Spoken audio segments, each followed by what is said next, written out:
rolling. Welcome back, everyone. This is episode 176 of the Jiu-Jitsu Dummies podcast. We are brought to you by the amazing Black Belt Digital Marketing. Anything you need to build your business on or offline, website design, SEO, Google Ads, graphic design, printing. We introduced 2 new AI products, AI Receptionist and AI Web Chats. Check us out at Black Belt Digital Marketing. That's on Instagram, or our website is bbdigitalmarketing.com. Request a free review of your online presence right there on the homepage today. We're also brought to you by Academy Safe. Academy Safe is a nonprofit whose mission is to help clean up the martial arts by advocating for background checks, U.S. Center for Safe Sport certifications, and concussion training for all coaches and staff members at every academy throughout the United States and Canada. I'm the founder, executive director of Academy Safe. Rob Ingram is the founder of McDojo Life. He's our executive VP. And together we're going to completely change the way people find and vet academies throughout the country. If I'm screwing this up totally, it's because of this little cold that I still have. Okay. But here's our newest member right here. Let's just drop that one. Hey, congratulations. Man. Thank you. Thank you very much. We are officially an Academy Safe gym at American Top Team Palm Beach Gardens. Very cool. Well, we love it. We've created some posts that you're going to see us tag you in. If they didn't put it out today, it'll be out in the next couple of days. We did some cool announcement posts. You know that now we'll like use your sticker and put it out, like add you to stories, or if we do a repost, we'll put the sticker in the corner. Make sure you collab always, and if you put the sticker in and then collab with us, then the sticker's there. Like take every opportunity to scream it from the rooftops. So besides the background check, safe sport, concussion training, we're asking that you have defibrillator on premises, that you have CPR first aid and defibrillator training, security cameras. We verify the owner and coaches, their lineage. Basically all of your staff members should be listed on the website. And we also verify Academy insurance, which is always kind of why are you worried about their insurance? Everybody has insurance. No, they don't. No, they don't. We know of people that are running academies that don't. But you can check us out at academysafe.org. Get your academies registered today. Use code JJD. FIVE, it's JJD5, but you spell out 5. Do that at checkout. You get a few dollars off your annual membership. You don't need to have everything ready, right? It took a couple of months, right? You listed. You're benefiting from the listing as well, though. We list you right away once you pass the background check. As the boss, organize your people in times. If you are running a gym, you should be having staff meetings. Yeah. And if need be, you can hit your meeting stuff real quick, your appointments, everything you need, and then take 40 minutes and do your videos. Like you could do everything together real quick. Seriously, I think the concussion protocol was like 15 minutes. 15 minutes like on the videos, and then so there's some questions. Yeah. It's less than a half hour. There's one unit that takes 45 minutes, and I believe that's where you go over grooming and warning signs. Well, I think the safe sport is probably a couple of hours total. Okay. It's probably, I did it three. It's three units, and each one takes about 40. Yeah. You have a video, a test, new video. It's 4 parts per unit. Either way. I did it during lunch. I would make lunch, I would eat lunch, and I'd sit there watching the videos and answering the questions. When I started telling my guys, hey, get these videos done, we took 15 to 30 minutes after a meeting, and it was 2 to 3 meetings, and the entire staff was done. Yep. But your CPR, AED, first aid, you have to do on hand. Now, What do you mean you have to do on hand? You have to be there. You got to do it. We're not. But, by the way, and we'll update the website to note this as well. We've had people that are like, "I want to do the online training. Will you accept this?" And we're like, "No, you have to do the. Yeah. You have to have somebody come in and do it, because you could do part of it. Yes, they're showing you videos even when you're doing it, but you got to be hands-on. They can give you a certificate without having to do the hands-on. I think it's ridiculous. So we're not accepting those, and we're telling people we're not accepting them. I'm working on a new hire, and they can't start until their Academy Safe is done. Yeah. And I sent him, go get your hands on at, the Palm Beach Fire Department. And he made his appointment, went, and they're like, you have to do the online before you can do the hands on. Okay. Where for us, it was all in one. Everything in one, yeah. So you got to check. When you say us, we did it together. Yeah, we did it together. You came to my school, and anyone that didn't have it finished it at the school together. So you got to check if you might need to do both parts. Yeah. I believe the online is free most of the time, but the hands-on... It's easy, man. There's nothing that stop anybody. But as a boss, organize it for your staff. But also, what I tell people, when I have a conversation with somebody that want more information, I tell them, look, you don't have to have everything done to start your membership. Once the coach, the owner, passes his background check, we immediately list that academy, meaning we're going to show your name, address, and most importantly, you have a link now that says Academy Safe, and your academy name under our listing section. So that alone, you can Google, you can just like go to the website and pick like 3 different gyms and then Google their names exactly as they're supposed to appear. Google their names. Our link in most cases comes up as high or higher than their own website because of the SEO value. We're blogging, we're adding new members. There are new page listings all of the time. And that's what Google loves. Websites with lots of information. So the average website is getting, how often per year do you update your website?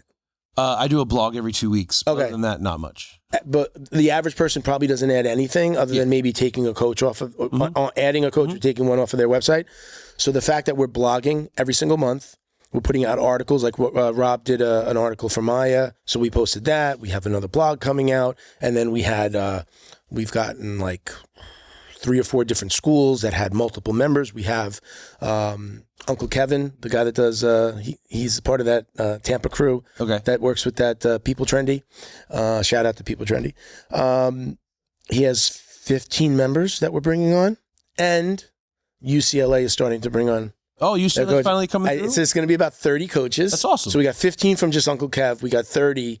That brings us to coaches, members. We're going to be near it's paid, it's ready to go. They just have to actually do their stuff, but it's like brings us to like almost like 150. 150 coaches throughout the United States and Canada. That's great. And it's just very little promotion here. Like we didn't do any Google ads. We haven't done any of that. It's purely social media and grassroots, social media. Rob from McDojo, me getting on podcasts. You've been going out and you've been hitting you hit the Maya event that was in July. Yeah. You came to a kickboxing tournament I held a couple weeks ago. Yeah. Have you been doing more of those and like meeting coaches and stuff? So it's difficult because I have paid for just about everything. I mean, we've raised a little bit of money and then we have the money that comes in from the memberships, but we're not doing this to make money. So we've got it. We're not charging a lot, so there's not a lot of money to then pay for travel and stuff like that. We do have a booth set up. Rob's got it for FightCon in October, the beginning of October. There's FightCon out in Utah. I don't know if I'm going to be able to be there. I'm going to try to get a ticket and be there to represent us. But he's got our setup. He's got his business cards, our booth setup, tablecloth, backdrop, all that stuff. So we'll be represented out there. I do believe it's part of a winning equation for us to do that. Yeah. And we want to. We want to. It's difficult. It's like it's me. Rob is out there pounding the pavement. I'm pounding the pavement, and then our board members do a great job of advising us and doing stuff. But these guys are. We got a Secret Service agent and one of the biggest litigation attorneys in the country. We can't have them they're not going out to events. No one would expect them. They're supporting us and giving information and advice. You are the ones that are. We're the ones talking to people and signing deals and trying to lock things down. So, you guys work with Tap Cancer Out. Yes. So they're a touring tournament bracket. They don't really come to Florida that often. I think when they do, it's like Orlando, Miami, with them being members, have you talked to them about setting up booths? Yeah, so I think we just have to, it's like when they were coming around Rob's area, around Jacksonville, we wanted to have we hadn't finalized a deal, but we're going to hopefully have a pull-up banner at every location. We're just they've got a couple of things that need to be checked off of their list with a couple of their employees. But I mean, again, for them, I don't want to say it's more symbolic. It's, they're not a school, right? And then you've got, people that help them in each city and every state that they go to. So we can't necessarily get everyone. Yeah. We've got their main staff members that travel, and we have a section on the website for tournaments and businesses. So if people want to support us and go through the process, we'll have you listed there. You're not going to get fully accredited because there's situations where you have people accredited. Yeah. It's not like you're accrediting the academy. We're accrediting the academies, but we're showing that you're supporting us, you're working with us, you've gone through these processes. So telling your own gym, your gym owners that come to your tournaments, hey, you should do this. I did it. It's not so difficult. It's a great thing. We made them do their CPR. They have AEDs because they have people that EMTs that come to every city. You don't necessarily have to have that, but we made them do the training. You'd be surprised, actually. I've held events in gymnasiums and such, and just not brought a first aid kit because I'm like, oh, this is a public gymnasium. They're gonna have a first aid kit. They're gonna have an AED, and they don't. Yeah. They had a box of Band-Aids. Yeah, and I was like, oh, I mean, you should be thinking about that. I don't know if you brought your AD to the last event. Like, yeah, you I just wasn't back up gonna, your AD and I was bring like, it with oh, you. this is a state or a city regimented BAO. Yeah.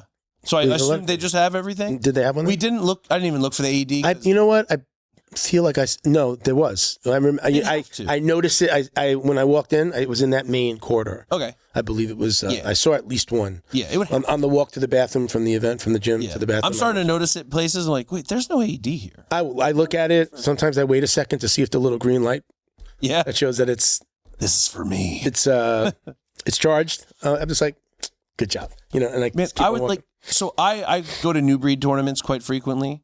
The guy who runs the show is very consistent. He's, black belts compete for free, etc. Yeah.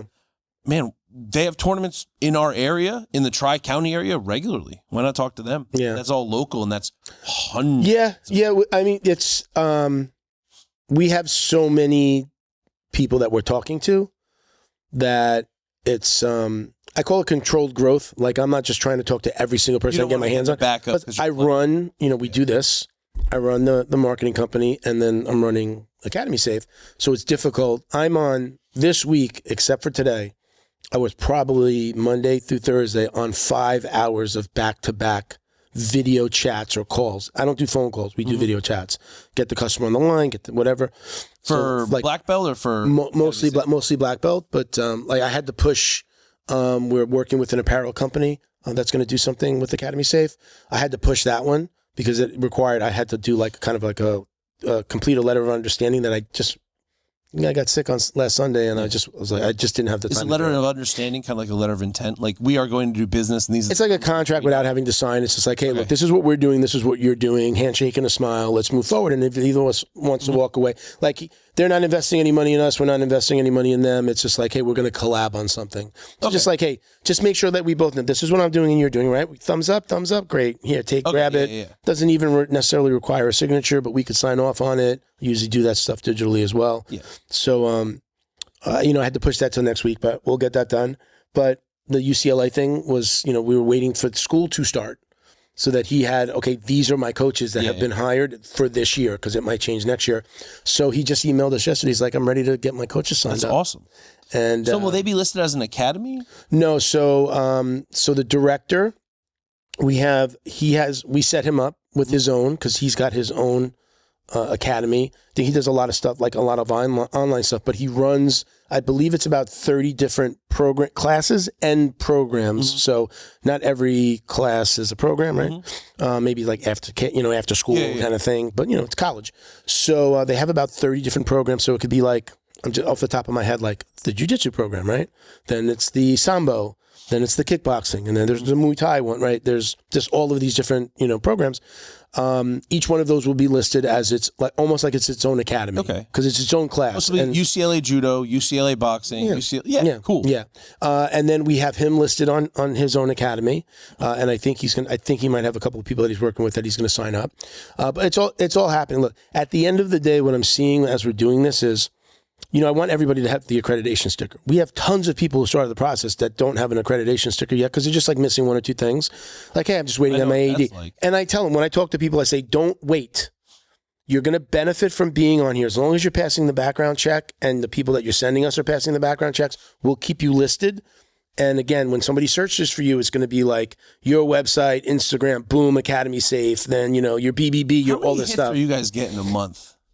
You know what? I haven't really your Google report. It's like, you got X. Well, I have. I can pull up the Google Analytics. I haven't looked at it in the last couple of weeks. Mm-hmm. I'm been more focused on, because we don't do paid advertising.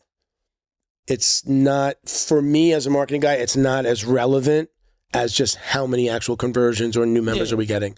If we were doing ads, I'd be all over the data constantly. Like, where are we? How many clicks did we get? I would look at it as how much are people actually looking for what we're doing versus how often are people stumbling on it? Because when I look at my analytics, we get, Jiu-Jitsu near me, American Top Team near me, MMA. You know what I mean? Yeah. So you can find out what they're searching for that's actually driving them to you. Yeah. So I actually just doing it off the cuff, especially down by me. I could do it here. I'm not going to do it in Boca. Let's see what it says. So a lot of times we come up with just like an academy search, like Jiu-Jitsu Academy near me. Mm-hmm. Sometimes we'll see Academy Safe. We're a little bit further, like when I do it in Coral Springs, because I'm in Coral Springs, I'm likely to see myself. But just look, A&M's coming up. Very cool. Shout out to Drew. I know that guy. Ohana just moved. They're officially a client as well, and they're finishing up their Academy Safe stuff. No, so I mean, we don't come up here. We are listed as a nonprofit, but then we have like some other martial arts categories. So sometimes we see ourselves, sometimes we don't. But again, at a point, you'll see. Let me see if I can do this one, because again, it's from here. When I did it up in Tampa, when we did the Grounds MMA Academy. Let me see when I do it with and without the word academy. We were right under their main listing. Okay, we don't see it here. Let's see MMA. Let's add academy. Did it for Misfits Jiu-Jitsu as well. When we put it in, it's like, boom, there's Academy Safe. Mm-hmm. Okay, so, well, could be partially because we were closer being in Orlando when we were looking for him, but, okay. I don't see us right here, but we've been we were at the top. I'm going to do Misfits again. Misfits, I think it's Jiu-Jitsu, not Grappling Academy. This is probably boring the hell out of everybody. But anyway, your page being listed on a website that's constantly updating and doing a good job of its own SEO is helpful to your brand. And then we come up, and if somebody clicks on it, they're going to go, oh, look, this is showing their, that they got background checks, that they have this, that they have that, so let me see here. I don't think we've told everyone that we don't have a guest today. No, we didn't even get past all of the sponsor stuff. In case you didn't know, it's just us today. Yeah, man. Chatting. Yeah, so let's get back to that, because we can talk about this a little bit more later. Thank you to our friends over at Flow and Roll. Hands down the best custom gi and no-gi gear in the business. Visit them on Instagram at flow_n_roll. Check out their custom designs they've created for academies and competitors across the country. Gym owners, you can stock up on your gis and no-gi kits at flowandroll.com today. Visit their website at flowandroll.com. Get 20% off your online order. So that's just the individual stuff. Gis, rash guards, you got your shorts. They do belts. He's got hats and things like that, stickers, keychains. Just use code JJD to get 20% off your order. So I'm Milton Campis. Holy crap, waited all this time to say that. I'm Milton Campis. I'm a black belt training out of Coral Springs BJJ down here in Coral Springs, Florida. To my right is Ben Stark. He's the owner of American Top Team Palm Beach Gardens. Go ahead and you want to give him the rest of your bona fides? Bonafide certified international mixed martial arts and Brazilian Jiu-Jitsu coach. I run American Top Team Palm Beach Gardens. We are based in North Palm Beach, Florida. The absolute best in combat sports, Muay Thai, Brazilian Jiu-Jitsu, wrestling, and MMA available in the county. Come through. If you're a competitor, a hobbyist, child, or adult, we run an awesome family environment. No weird culty tactics and really solid training. Yeah, man. If anyone out there isn't following you currently, MMA Coach Ben. That's it. Your YouTube is MMA Coach Ben as well, or is it a different name? Or you doing? God, at this point, I don't even know. I made it a long time ago. If they follow you on one, they're going to get everything else probably. But you have great technique videos. I love your stuff. I love the way you teach. I haven't been to a class with you other than when we did the BJJ After 40 seminar at my school. But I watch all your videos, man. I love the way that you teach. You've got that. Do you follow me on? Do here, do this, do this, do this, do this. Like, this is where your hand's supposed to be. That being, that's the way that I learn. Some people just learn from okay, I watched the move. I'm going to go do that. Way? Yeah. What is it like? Seeing it, and then you got to actually do it. Some people learn by seeing, some people learn by hearing, some people learn by doing. Yeah. I'm definitely a doing guy. Yeah. I have to see the move. I have to know, I walk around, watch where your hand was here, not here.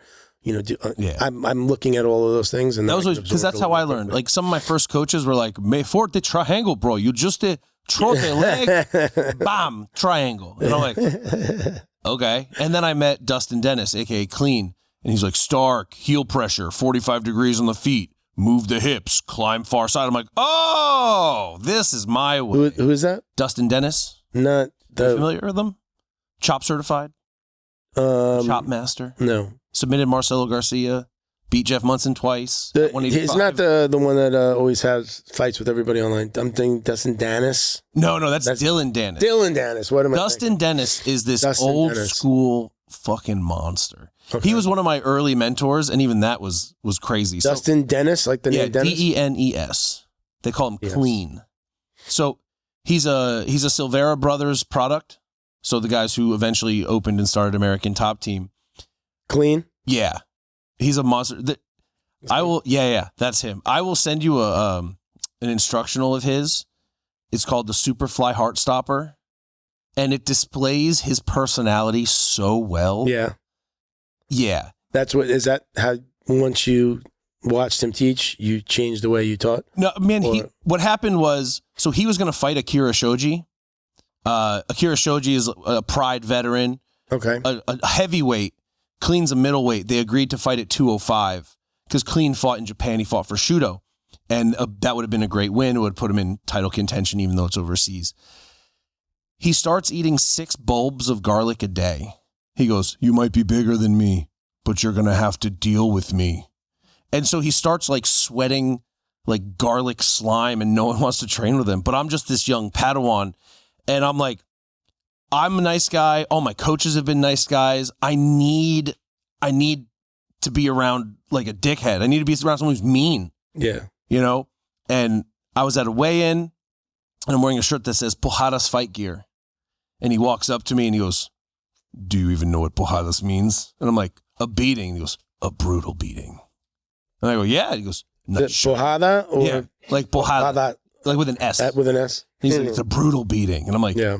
Sweet." And then he walked away. And I remember I turned to my manager and then one of my coaches, I go, "He's not that bad." And they laughed in my face. Straight up. Beginning. So the next day I see him and I'm like, "Oh, what's up, Clean?" And he goes, "Ugh," and walked away. Was a lot of it an act or? No, he's just a very gruff guy. Like if you couldn't be as dedicated as him, he didn't have time for you. Like when you hear Kobe Bryant talk about basketball, "Man, if I got to tell you to work, you ain't my man." Like same thing, but just way more gruff. Nonetheless, I'm a snake breeder at the time, and I find out he keeps snakes. And I'm like, and they were describing a different guy. And it's Clean. And they tell me he has like white-lipped tree vipers. And I'm like, oh, we got stuff to talk about. And I come down and see him. He literally finishes sparring. He films it with an old handy cam, walks up to the TV, turns off what everyone's watching, plugs in his handy cam and sits down and just goes, "Watch sparring." And just watches his sparring. And I come up to him, I'm like, "Oh, you got snakes?" And he's like, "Why?" And I'm like, "Oh, you got this." And then we start talking about snakes. He goes, "You can sit." And I sit with him. Next thing, I give him my number, and he's like, "We'll drill Tuesday, Thursday, 2:00. No problem." Dude, we would hit, and I kid you not, 100 arm bars each side, 100 omoplatas each side, 100 triangles each side. 9 would be catch and release, 10 would be lock it, close it, try to get out. Period. Really? If we had time left, he would be like, "All right, what have you been working on?" And we'll drill that until we run out of 2 hours. And we did that twice a week, and it changed everything. Really? I was a good blue belt, and after like 2 months of that, I am a very dangerous blue belt to everyone. Like, I moved up very quickly at this point. And I'm like, oh, shit. This is where? What? We're at headquarters. In ATT? Yeah. Oh, okay. So, I don't know. In my mind, I'm picturing you overseas or something. Silvera, I'm like 23. It's like just started maybe a year or two in. Yeah, probably right around the time where I started. Yeah, it was probably a fight or so in. So yeah, 03. I'm old. But he's a freaking legend. You start looking him up. Submitted Marcelo Garcia. He's had 2 or 3 matches with Jeff Munson. He's won all of them. Keep in mind, this is at 180 pounds. Jack, dude. Yeah, and he's 180. 170 even. He fought at welterweight. And he's beating some of the best heavyweights in the world. Fantastic. Well, I've heard the name, and I think I've confused it just hearing it. Oh, yeah, not Dylan Maybe Dennis. even you've said it, and I'm thinking Dylan I'm hearing the other Dustin guy. Dennis, and I'm here. And in my mind, I might even think like, oh, that person just has the name wrong. Nah. I didn't even realize. Yeah, dude, he high level and local. Sorry. Super high level and local. Yeah. Yeah. That's awesome. Let's talk about your fight tape. How's everything going? Snap. Fight tape is going very well. If you haven't seen it, it's right here. Beep. Fight tape. So fighttape.us, that's the brand.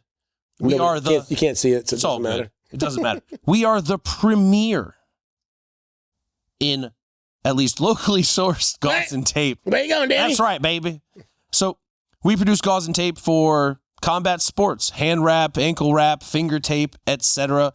You've got joints. They need to be supported. We have tape for you. It's going well? So far, so good, man. Like, I go through weird bursts. Like, I had 3 days where I had like 9 orders. I'm like, oh shit. And then nothing for 10 days. Yeah. But it's gauze and tape. That's happened. Like, that happens. yeah. You load up, you know. Yeah. You know, you're on your set. You mentioned you were like on your second mass order of product. Yep. I'm still waiting on my second order. Yeah. For some reason, they like to keep my tape in Heathrow for like a month and just hang on to it. Is it tariff stuff? I don't know. So I believe tariffs start over $800, and no, but I mean, are the tariff issues that we've been having slowing? I don't things know. down? I think UPS wants to charge you for warehousing. I know my milk's up like $2.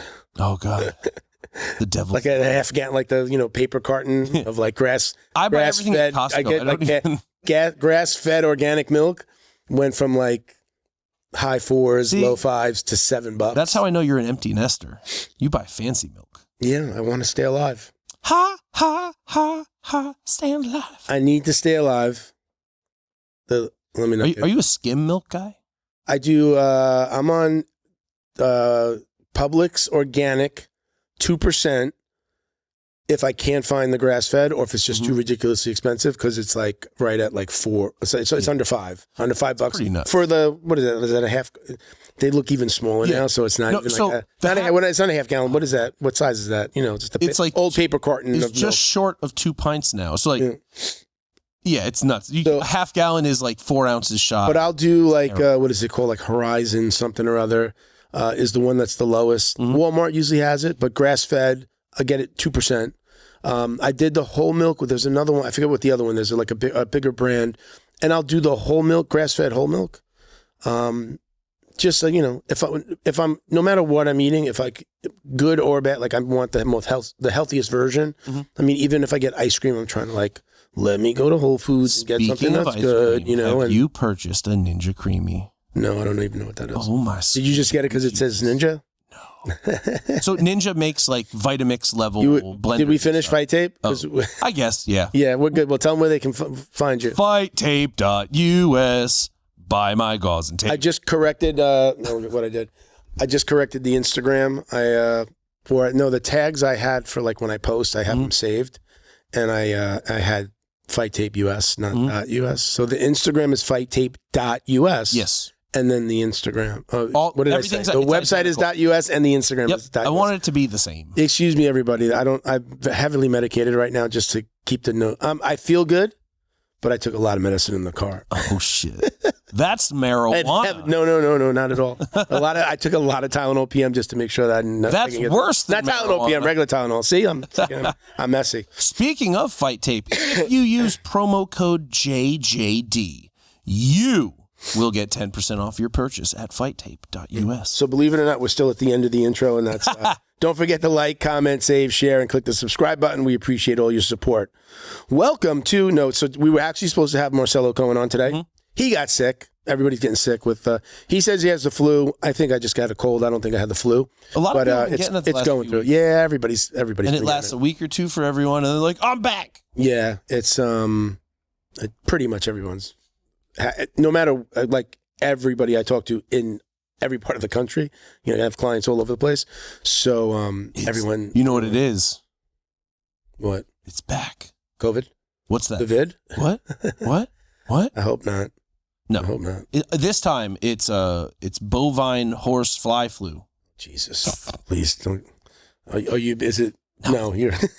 I stopped watching the news over this. I don't know. I don't know. Sometimes I have it on my schedule. I'm going to get a flu shot, the regular flu shot, the annual flu shot. I'm going to get it. Are you sure you don't want to research it a little bit more? No, I don't give a shit. Just I'd rather get it and die a year, lose a year off my life, than to get sick every freaking season. I get sick. With jiu-jitsu. What's your vitamin stack like? I do lots of different vitamins. They're all gummies.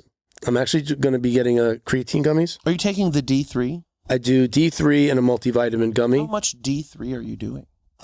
Way more than it says to do. Okay. I take 4 gummies, 4 multi gummies, and 4 Do you know how D3 many gummies. You're only IUs supposed to take that like two.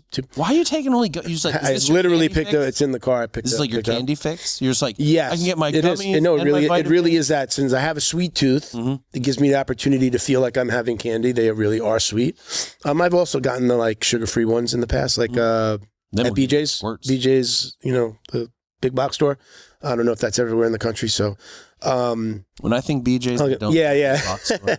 well, what do they call BJ's? Whole something. And firstly, wholesale. If but there's also the BJ restaurant. BJ restaurant. There's also a BJ's. It's a restaurant, like a brew house. And in Bangkok in Nana Plaza, there's Dr. BJ. Yeah. So totally different. Very different. Actually, the BJ's, you'd think they are. Yeah. Oh, so I don't even know what we're saying. Vitamins. So I'm gonna start to. I've been hearing tons about the creatine. I did creatine when I was younger, but the gummies, I was just like, I found one called So do you not Tasty Gains. I know everybody's talking about Tasty Gains, and they're like supposed to be really good. So I'm gonna order those. But I just get the multivitamins I take that way, and then I got as far as supplements, that and then protein shakes. So more what? More creatine. So one, it's the safest, most studied supplement in history. Yeah.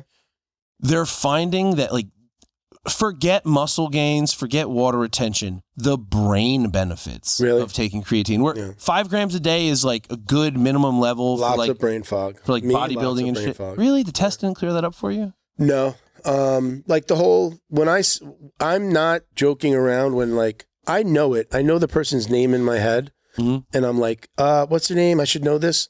I'm literally, it's the tip of the tongue. I call it the tip of the tongue syndrome. Yeah. I know it. I'm a UFC fan. If you put him in front of me, I might even look at him and be like, what the fuck is his name? I know this guy. I know the fight. I know all about you. I don't know your name right now. I could say a bunch of things about you. I could be like, I saw this fight. I saw that fight. But when the recall of the name is becoming a problem. And I don't know. Somebody's like, it's your level of stress and your workload that literally I tell people my bucket is full. If I put one drop into it, something's coming out. And what's been coming out are names. Yeah. So I'm hoping that that's really true and that I don't have a bigger problem, because I feel that the funny thing is I could remember every conversation I've had. I don't forget clients' names. I don't forget their business names. I could tell you their addresses. I could tell you what we're doing for them. I can recall so much. What you had for lunch today? Probably not. But when it comes to remembering a jiu-jitsu guys, I can literally be I'll forget. I can see his face. I'll forget Gordon Ryan's name. How would anybody forget Gordon? I could immediately, in my mind, I'm like, why can't I say this word, this name? Yeah. It's the most recognizable of anybody. I understand, because I could swear at times, I can see their name in my head and I can't make the words. I can't say it. Yeah, and if I clear my brain real quick, I'll be like, okay, there it is. But sometimes I'm just everybody has that tip of the tongue. Oh man, I can't remember that. Remember that thing with the place in that movie? Later, when you're not talking about it, that happens to me all day, every day. So I found ways to just cover it up. Creatine should help with that. Yeah. So they're coming out. Think about how shit you feel after missing an entire night's of sleep. Hell, half a night's sleep. Yeah. They're coming out with studies that are saying 20 to 30 milligrams of creatine can negate a missed night of sleep and actually leave you better off than if you had the night of sleep and no creatine. So, I went from 5 grams to 10 grams a day, and now I'm thinking about going to 20, because again, there's no real downside on it. I drink a gallon of water, I work out regularly, we should be good. Now, if you have kidney issues, obviously watch your creatine. I just think when you're buying the gummies, you're just spending way more than you need to. Creatine is extremely inexpensive. I paid $25 for a So I've started, I forget where, but again, not a sponsor or anything like that by any means. Tasty Gains, I saw a few things online.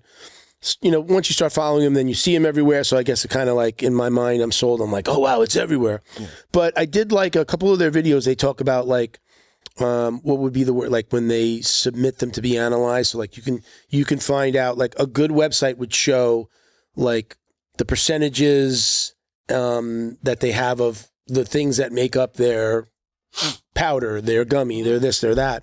And they're like, here it is. It's on our website. Here, you can see what we have, versus another gummy that says it has this, that, and the other thing, and it doesn't live up to scientific testing or breakdown. I don't know the word that you would call that, but the breakdown of what's included. So it's like, there's a lot more inert ingredients than there are of actual like active, So I just saw a lot of stuff like that, and I'm like, let me put Tasty Gains on my. I have a little note in my phone, and I add stuff that I want to order or want to find in the store. You should pull a page out of the Pretty Girls Playbook, and on Jiu-Jitsu Dummies, we should just have an Amazon wish list. So I have that. Can buy us stuff. I have that. Oh, can I add stuff to the wish list? I have that. No one's ever ordered anything for us. It's been there for years. Right here. I might have actually even get on the Jiu-Jitsu Dummies Amazon wish list and buy us. We are providing you with high-level entertainment on a weekly or bi-weekly basis. I think Milton deserves it used to be over here at the end. It used to be down here at the bottom. Look, I have fight tapes there. Fight tape. Let's go. I think I removed it very recently, but it used to be down here, and it was just old stuff when it was just I had all the studio equipment. I put like mics and different little things that we needed. Like, hey, this. Okay, first thing on the wish list: lav mics for an iPhone 16. Creatine. Creatine's cheap. I'll buy that myself. Have you heard of the Tasty Gains though? No, I don't know. I've just heard a lot of people talking about it. I'm not a huge fan of naturally occurring supplementation. All of my supplements are like D3, B12, lecithin, CLA, fish oil, zinc. Like I don't do a lot of like high brand, like pre-workout. No. Post-workout. No. Like I think the most like on brand I think I buy is protein powder. That's I don't do it like a pre or post workout. You should try NO Explode. I do. What's that? I don't even think it still exists, but in like 2003, 2004, there was NO Explode. It was like one of the first nitrix oxide supplements. Okay. Nitrix was fire, but you literally had to cycle it like as if you were doing steroids because your body would just get too used to it and it wouldn't work anymore. So you do like a month on, 2 months off. The NO Explode was like a pre-workout. You can't take it before rolling or sparring because it does make you a little gassy and that neon belly could go real bad. But before lifting, it's like a fucking race car. I'll tell you something that I do take. I'm not going to say it here. I'll say it off air. I'll tell you something I take that I'm like, kind of been swearing by. And I like me likey. But the TRT did not help me with brain fog. Really? Dude, zero difference. TRT probably worse now than I was before. Bro, it eliminated my brain fog within 4 days. 4 days. I think a big problem I'm having, again, I'm overworked, underpaid, and just always tired. I'm always tired. Tell me about it. I'm working on going to bed earlier. That's a huge thing. It's like going to bed early, getting like at least 1 extra hour of sleep. I was going to bed at like 12:30, waking up at 7:30, 7 o'clock. Oh, God, that sounds like a dream. You're not even getting that? Like, I get home, I walk in the door from work at 9:45, 10, walk the dog, take a shower. I'm eating dinner. I want 8.5 hours. Right. I mean, that would be ideal. Yeah. I've been going to midnight for years, but now I got a kindergartner. So Daddy gets up at 6, 5:45. She's going to school every day? Yeah. How's that going? She likes it. Yeah. I want to homeschool personally because I have the job or the business career that allows me to have that free time. Yeah. I know I don't have the time with my daughter in the evenings outside of class days because she's got to be in bed by 8. I'm out of the gym at 10. So she trains, she comes by. She likes to come hang out at the gym and just hang out with the guys and stuff. It's a fun room. So I do get her for an hour or so in the afternoon, but like a big chunk of that day, I don't get to see her at all. She's at school, which is fine. It's good to be normalized in a certain way, be social. Special thank you to the crew over at Flow and Roll for all their support. Flow and Roll is renowned for their incredible no-gi rash guards, shorts, and leggings. Flow and Roll has quickly become the premier custom apparel provider for academies big and small throughout the United States. Reach out today to discuss your custom order and ask about their incredible pre-order program. You can send an email to flowandroll@gmail.com or visit their Instagram at flow_n_roll and shoot them a direct message. And yes, they can create an awesome custom gi for your academy as well. Visit flowandroll.com to check out their awesome designs, and remember, you'll get 20% off your purchase of t-shirts, rash guards, or gis with code JJD.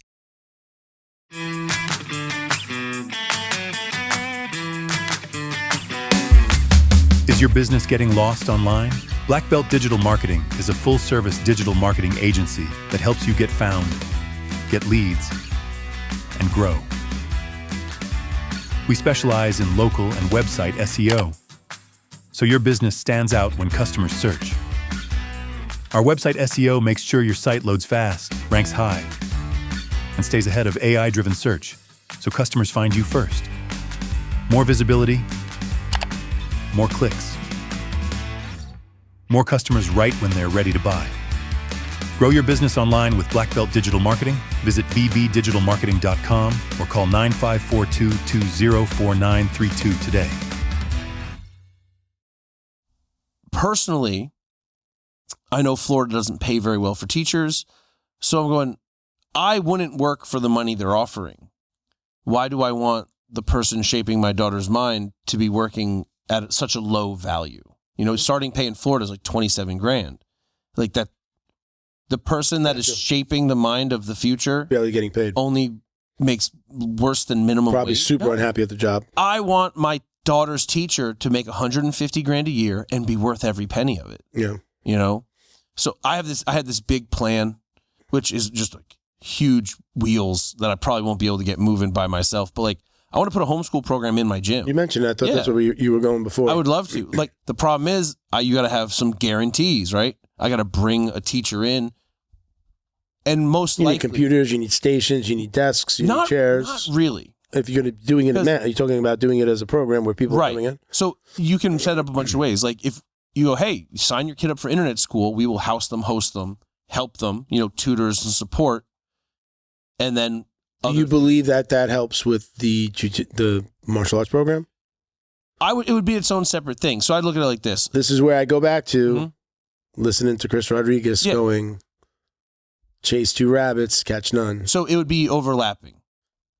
It would be martial arts program within the homeschool program. That's what I'm asking. Right. Does it support the martial arts program? Because then after school boils into the kids' time slots. So but now you're going from this big circle of people who want homeschool and a place to go to this many people who want martial arts, who want homeschooling and martial arts. Yeah. Right. So the Venn diagram, right? You go, how many people want this, this, and this in your area, and then it's that small portion. In theory, like when you look at daycare, a daycare is $1,500 a month. So if you can provide similar, and say you only charge $1,000. You're talking about having kids for how many hours a day, though? I would say drop off between 8 and 9. How many more staff members do you need? Not many. Between 8 and 9. And they're doing the school for how long? The teacher, and then the rest would be covered by the kids' coaches that are already in there. So it'd be like, I get it. And I know there are a lot of jiu-jitsu kids that are doing homeschool so that they're like making careers of jiu-jitsu in their single digit 8, like under 10, they're already doing homeschool because they are like traveling to do jiu-jitsu. Yeah. So it makes sense for them to be doing like homeschooling, or really when you say homeschool, it's school from the computer. Pretty much. It's not like mom is teaching. It's not the days where mom was given the curriculum. It's like you go online. Different layers. You could do both, right? So you have online schooling, which is you and a tablet, and you do it yourself. Then you have homeschooling, which is still structured with a parent teacher. Obviously, computers and technology help carry some of that weight. But there are still, and then there's homeschool where it's like a pod, which is like families will get together and kind of create their own little schoolhouse. Yeah. And then there's services that are basically like, oh, you want a more religious school structure? We got that here. Okay. Oh, you want geared towards athletics here, or you just want really high-end education that's here, and people pay for that stuff. So we've had this talk off air. If it's something that supports the school, because ultimately everything that you have going on is great, but I know I've made that promise to myself. I am not going to start any other businesses. Well, I'm sticking with the 3 things that have been successful: the podcast, Academy Safe, and Black Belt Digital Marketing. And then leverage those things. Like we were just talking about, I want to sponsor other podcasts. If you're a podcaster, reach out to me. We'll help out with your just design work. I just want to exchange design work because then I don't have to do it. Right? It's my design team does it. You need a logo. You need, questions posts like we do. Hey, send us your questions, blah, blah, blah. Mock up your next guest and all that stuff, or mock it up. I don't want to do videos. I don't want to do their reels. I don't want to do there's potential. If you want to do other marketing, then you have to pay. But I want to exchange that service to sponsor other people's podcasts. Just like we announced it here, they have to talk about us, give us a shout out, right? I will do that in lieu of trying to like open other businesses or extend my reach in other ways, that's what I've decided to do is like leverage what I have, and then I can help other people build their businesses, and that in turn will build my business. But I always look at you. I asked you at the event last weekend. How do you do all this shit? How are you doing all of this? But I've been that serial entrepreneur, and there's always an idea. Mm-hmm. I'm just like, when I hear you say it, I can easily be the guy that just goes, "Oh, that's a great idea, Ben. Let me know how it goes." So I'm not that person though. I have to say, like, Ben, what are you doing? I know. Concentrate on the academy. That's the thing. I want to focus on the academy. Electrolytes, by the way, are in here too. Delightful. I found a low salt because the heart condition, the heart gotta keep the salt low, and I found one. But all electrolytes are salt. Yeah, but I'll show it to you. Okay. It's like the salt content is super high on all of them. Yeah. I fucking Salt might kill me. Let's not do that. But go ahead. I don't want any more things that I have to do. Like, I want this to be like, hey, my 30% is I provide the jiu-jitsu or striking class. You can use my facility. You do everything else. Yeah. To the partner. That would be the ideal. But obviously, that's a lot of grills. Do you guys have grills? A lot of wheels that need to spin. If you have what I tried to do when I had my first marketing company, what I was doing was I was having somebody take it over, and then I moved to the next thing. So I'm kind of doing that with Black Belt, where I'm trying to groom my daughter to take it over. I don't know if she's going to be able. She's just getting married. She's going to start a family. I don't know if that's going to happen the way that I expect it to happen in the time frame that I would like it to happen. And then I focus on building Academy Safe. That's what I want to do. Am I going to be able to? Probably not. It's the time frames are not going to work out. I'm going to be working both for a while. But I'm focused on that. And if there are ways to leverage those things to help expand those businesses, I will do that. If somebody said to me, like, I'll give you a percentage of my gym and then you do the marketing, I'd be like, great. If we put that on paper and I'm just doing the marketing and it's the machine doing, I'm not physically doing your marketing. I have my team. Yeah. I own the company. I help sell. I know what to do. I can do it. I can tell you how to do things, but this is what I'm paying them for. Right? You can't be, the idea of when you start any business is to fire yourself from each of the jobs that you're doing. You're the accountant, you're the custodian, you're this or that, right? They're the head coach. You want to fire yourself from each of those jobs and put people in place that are better than you, right? So that's what I'm trying to do, right? So if I was to say, yeah, we could do a partnership. Great. The team is doing it. I'm not coming into your academy to clean mats. I'm not a partner in that way. This is what I bring to the table. This is what I know that I'm going to get back. And that's it. That's the only way that I would get involved and not necessarily open other businesses, but be involved with other businesses or have partnerships is what you're kind of saying. Bring somebody in to do it. Other than that, I don't call me to hey, we're moving and we need to get all the mats together. I'm like, no, that's not the partner. I'm not that partner. For that? Right. I can make you a flyer for your students to come help you out on that day. That's the extent of it. But that's not greed. It's not laziness. There's only so many hours in a day. We all have the same amount of hours. My focus, my big focus this year is have dinner at home with the family twice a week. Not on weekends, on weekdays. I want that sometime next year. Yeah. I don't think that's an unreasonable. How old are you? I'm 43. Okay. Yeah. Here's the thing, I like working late and I like teaching and I like evening classes, but I also like cutting little pieces of steak. Yeah. You don't like, honey, let me cut. All right, listen, let's talk a little bit about, we were going to talk about CJI, but I'm going to leave that one. Let's talk a little bit about, we're going to get to something we're going to do. We both discussed doing a top 10 list of Academy red flags was going to be what the show was mostly going to be about. But let's show this. We'll kind of get your feedback on this. Daniel, can we put up that Instagram video of Sean Strickland talking to this guy, Derek Moneyberg? I thought this was his real name, for real. No, I don't think it's Moneyberg. I don't know. So my name to peddle your shit to my. Well, can you rewind that? Can you get it back to the beginning? Go scam somebody else. I think there might be that part. Yeah. He's got a real big, real jack. And he says, "Why do I call him a scumbag on the internet?" This is why I asked. And again, you could say you got to do that for camera. You can't have a private conversation like an adult. You can only do things for the internet. You can't have a private because what I have to say is factual, and you guys. It's not factual. So you guys, let me tell you why I don't. Would I like to get free money from this guy? Yeah, sure. Would I pay me money for But Sean, when I just asked you, hey, have a conversation. Well, you asked me why I called you a scumbag. Then you need to have your camera. You can only talk on the internet. But I'll tell you why. I'll tell you why I called you a scumbag. Only on the internet. But I'll tell you why I called you a scumbag. You're the one being the fucking scumbag right now. No, I'll tell you why. I'm saying it to your face. I'll tell you why. You're the one being the fucking scumbag right now. It's so hard to. All right, let's leave it there. So what happened? What the backstory of that, from what I understand, is they met earlier, or like right just before that, and he asked him, "Why are you calling me? Why are you calling me a scumbag?" I guess he's trying to like endear him. So he's trying to be friendly. Hey, dude, why are you talking about me like that? And so when he starts the video, and he's just like, "Hey," and Moneyberg thinks he thinks he's in a friendly video. He thinks it's like, "Hey, we were just talking." And then it goes sideways, and Moneyberg's like, "Oh fuck, let me get." I mean, firstly, what would you expect? It's Sean Strickland. That's his gimmick. Yeah. But also, dude, you know who you are. You know the news that has come out about you. Yeah. What the fuck are you surprised? So there are two ways to go with this. I thought a lot about this. There's two ways to go with this. If you're him, if Moneyberg. So everybody's shitting on you. You got the videos that are out of you training look horrible. You are a black belt in 3 years. You're wearing socks on the mat. It's just the weirdest thing. Nobody's doing the stuff that you're doing. It's so gross. You would know this if you were going to an academy. But at the end of the day, you got two ways to go. You either quit and stay out of the public eye, or continue doing what you're doing, stay out of the public eye, shut your mouth, or you just throw yourself into I'm going to really go hard in the paint, go to train every single day, go 2 days, 4 or 5 days a week, whatever it is, and then you need to get good fast.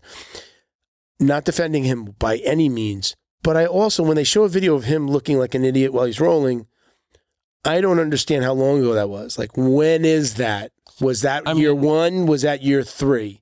If it's year 3, then okay, this is ridiculous to give this guy a black belt. If that was year 1, it's different. I haven't been able to ascertain that information. Like, where is that? Current. They're wearing the literal rash guard that he has on.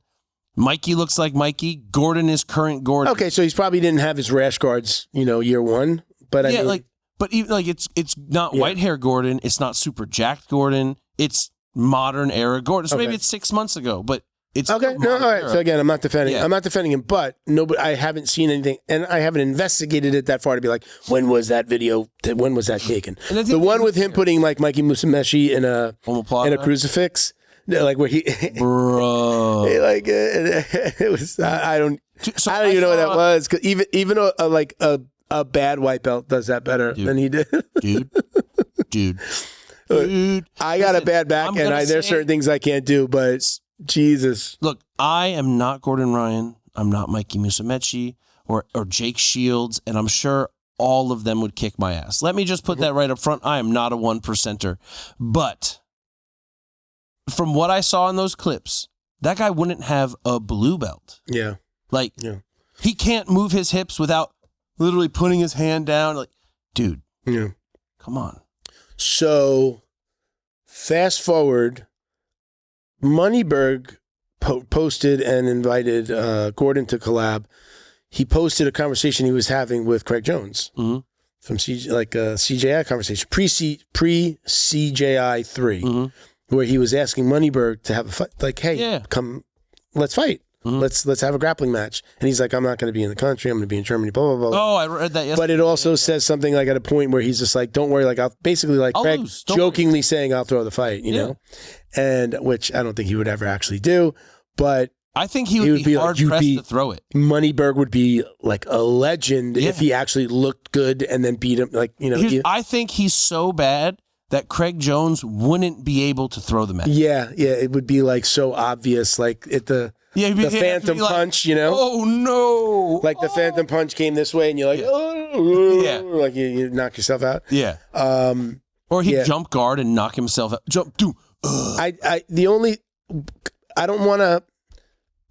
don't like to be a pile on guy, as much as I think that this whole situation is ridiculous to get the black belt in 3 years when you're not active, like you're only doing privates, or pretty much have done privates. So, I know that he did go train with some guys, but it was mostly privates to get a black belt that quickly. I think Mikey was getting interviewed by Demetrius Johnson with Craig. That was Oh, was it all 3? Well, I think they did individuals, but then they did a 3-man. He wasn't drinking in this one. I know he was drinking. Okay, so then it's not the one. But he was like, he's not a bad guy. He trains a lot. He goes, he's an encyclopedia of moves. He's like, he doesn't train in classes.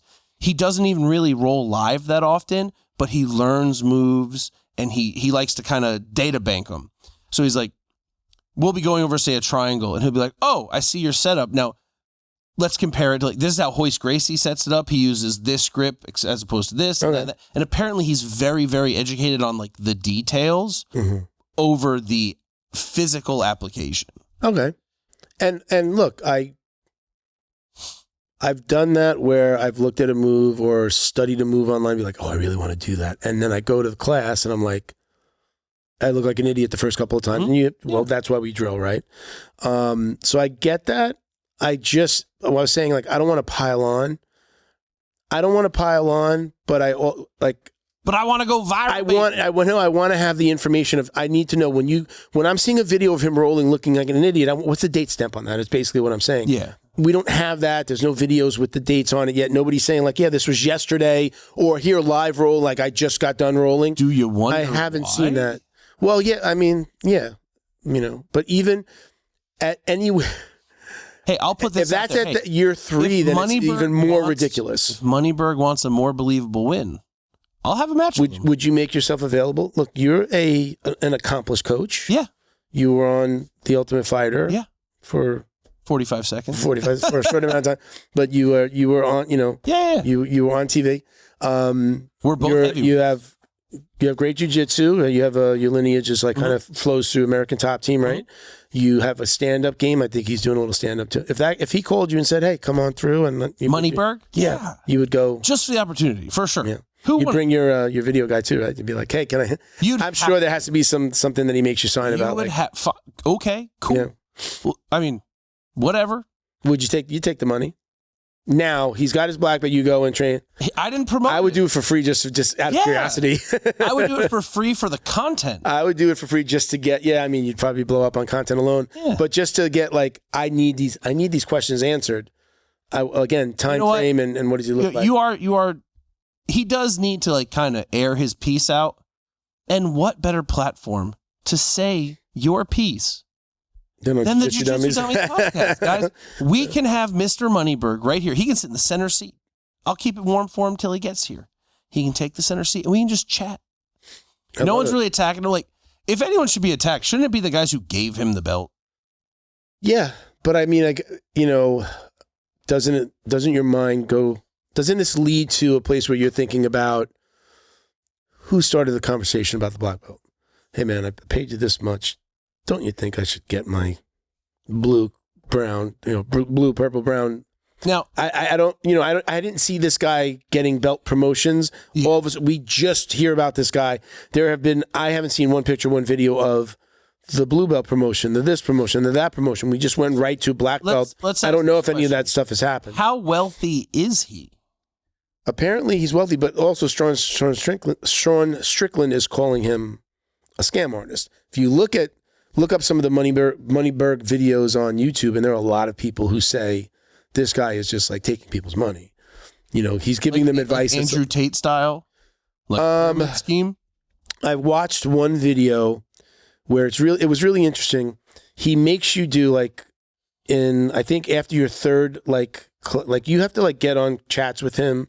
I don't know if you go to classes, but I'm repeating a video, but in short, by the third class, you're at the end of that class, whatever you have to do, the requirement of the homework is to leave him a review, a testimonial, like you're recording a testimonial video. So you have to do that at the third session. It's always the third session. You have to do this. Make sure you do it. Don't book your next class or whatever that is until you do this. So it's always favorable. You're just getting started and it's always a good review. I think not until later into the course do you hear these people start shitting on him. And he's just really giving financial advice and telling you how to be a winner, kind of that kind of stuff. But I don't know enough about it. I do think it's very telling that whenever you see any of his videos with the coaches, because he does podcasts with them, I really don't like when people I don't care how much money you have, But when you're doing your podcast with your freaking all of your, like, showing off your wealth, okay, great. You're a wealth advisor, whatever you want to call that. But like immediate, it's just like you're showboating, you're peacocking. Okay, great. Do you really need to be in a garage with showing all your cars? But that's where he does his podcasting from, or whatever, his interviews. But look at every one of those guys.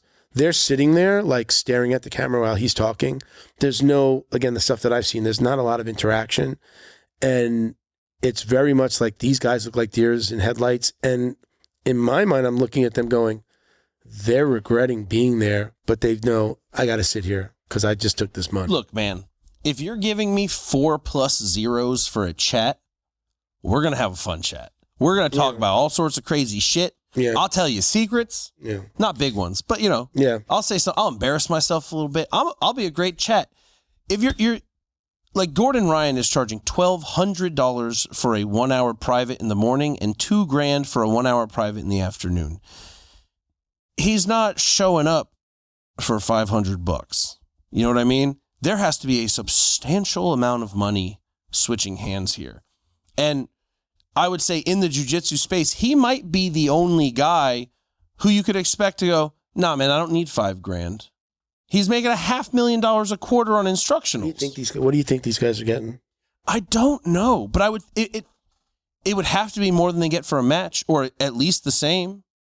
I mean, close to it. You can argue. We're talking tens of thousands of dollars, $50,000. On a Gordon Ryan level, I don't think he's showing up to compete with less than like a 30, 40, 50. Because Gordon Ryan is like doubling down with him. Like, I mean, like he's doing videos with him in that chat that Moneyberg posted. He's like, oh, I'm going to be back in the States, and then I'm going to be, you might know the guy that I'm going to train with, Gordon Ryan. Yeah. And, he's kind of like trying to be funny, and then he's like, I'm going to be at Kingsway.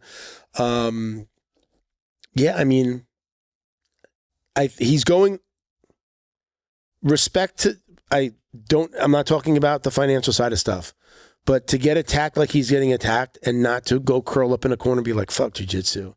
All right, that's like, you got to have balls to do that. And showing up in academies with guys like Gordon Ryan now, when your shit looks like crap, and then like now you're going to train, like he's going the double down, right? I'm going to double down, and I'm going to really fucking. It will take a matter of time till everyone forgets.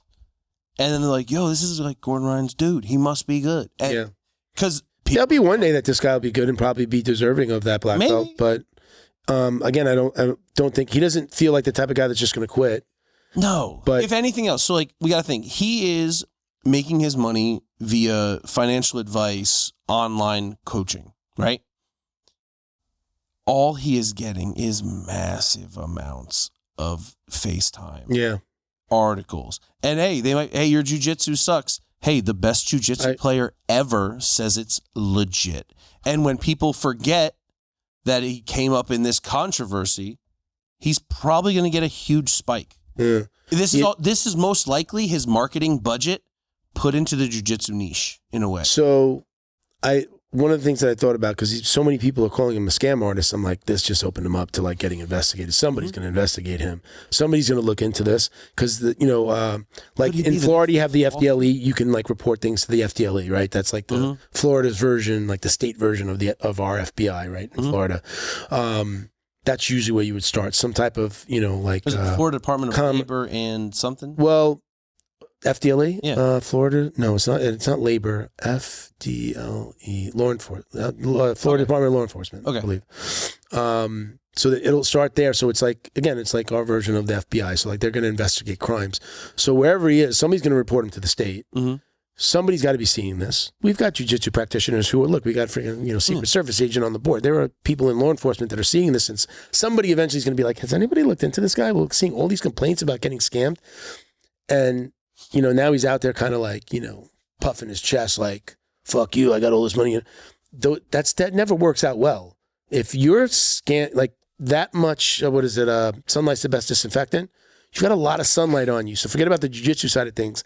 Eventually, somebody's going to be looking into the business side of this, and he's going to get into a lot of freaking trouble. History says you're not going to get in trouble. Like, for me, a prime example is Lloyd Irving, right? Lloyd Irving was on trial in the 80s for rape, got off on the I couldn't get a hard on defense, and they let him off. His student base has raped its own members, and he has paid the litigation fees for those members. when Keenan Cornelius left TLI, all the stuff he wrote about and all the support he got, talking about the shit that Lloyd Irving was doing to his medal chasers and such, people just forgot 8 months later. I didn't even hear about that until after the stuff happened here in Florida. Really? That was massive. I mean, I remember I was, I'm 12 years into jiu-jitsu. I started hearing about the craziness year 5 or 6, what had happened within the fight sports organizations here or affiliates in Florida. And then I was just like, oh my God, what's going on here? And then, continue forward. We launched Academy Safe because of this, and you hear more and more. I didn't hear about the Lord Irving stuff till after I heard about the fight sports stuff, because even the fight sports stuff came out years after the things had actually happened. Really? It was because Tex Johnson, got poked in the eye by one of the guys, and then he went online and put him on blast, sunlight, disinfectant, right? And then all of a sudden everybody was just like, why is this guy teaching? This guy just got, convicted or accused of raping a girl, and you're teaching at a kid's, you're in a like behind the desk and in a kid's class at another academy.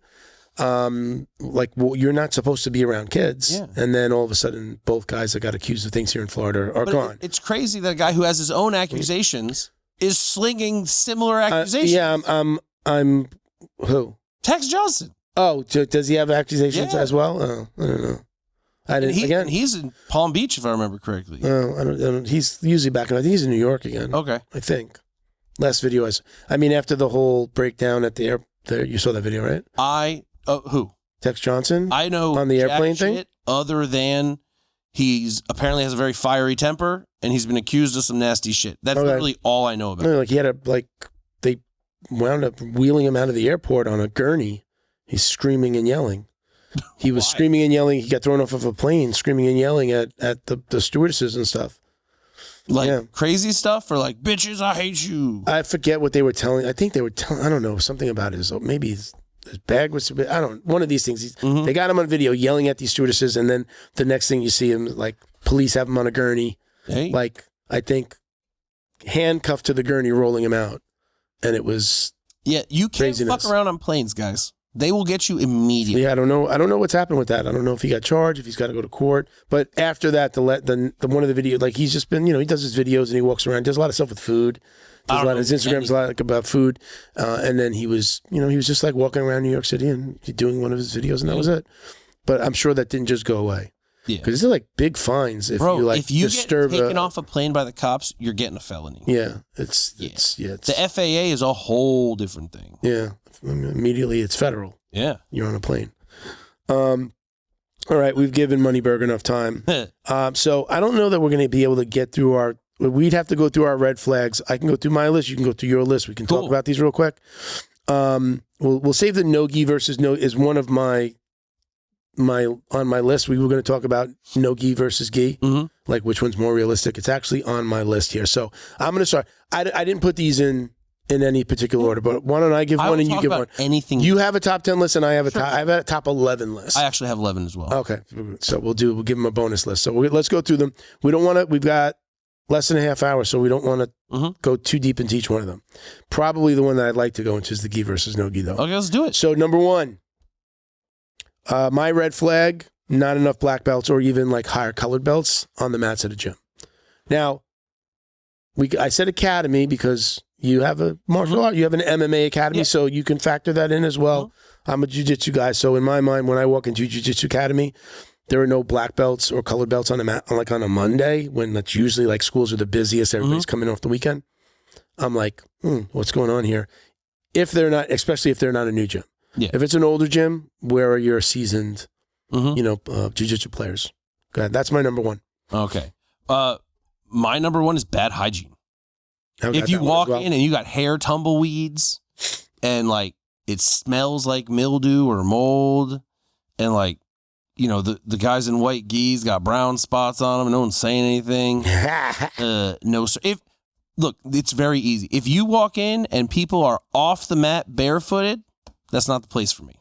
Yeah, so this one, what I had was coach walks into the bathroom barefoot. The coach. Anyone. If anyone walks in the But if the coach is setting that example, like I was at my last school, he would go in and be like, I'd be like, he would know that I was talking about it on the podcast. I would always talk about fingernails and feet. I would go off the mat. If I didn't have slipper, I'd go get my sneakers, bring them to the bathroom, in my gate, put them on. Yeah. Middle of class, go to the bathroom, and then go put my sneakers back. Yeah. Like middle of winter, I didn't have my slippers, and I wouldn't bring slippers, so I would get my sneakers. And he knew I was talking about it. They finally did some mats where you keep them wet. Yeah, it was like a disinfectant, but no, it ran out right away. It ran out, and then they were just these dry mats that were sitting in front of like. And it doesn't matter, man. You're gonna get hookworm just walking around barefoot in the bathroom. Okay, so not allowed to train at other schools. That's a big one. Yeah. No, you can. No, one master. You have one master. Yeah, that I understand going, hey man, don't train at the gym a block and a half away, but why not?